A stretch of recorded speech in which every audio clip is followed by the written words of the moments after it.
The first moment I walked into Chiva-Som, it felt like I was transported into a sanctuary.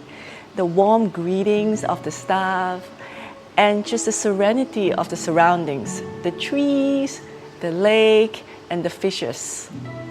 Living in Hong Kong, I'm constantly on the go, juggling family responsibilities, work, and gym sessions. My mind is always going from task to task.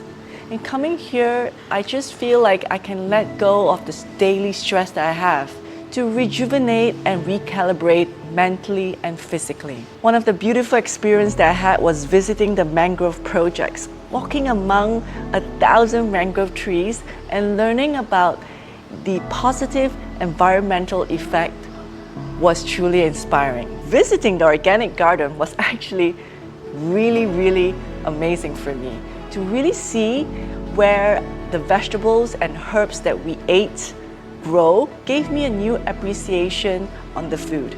Chiva-Som's 30th year anniversary. That is a remarkable achievement and it speaks volumes to the quality of this retreat. Happy birthday, happy anniversary, and here's to more beautiful years to come.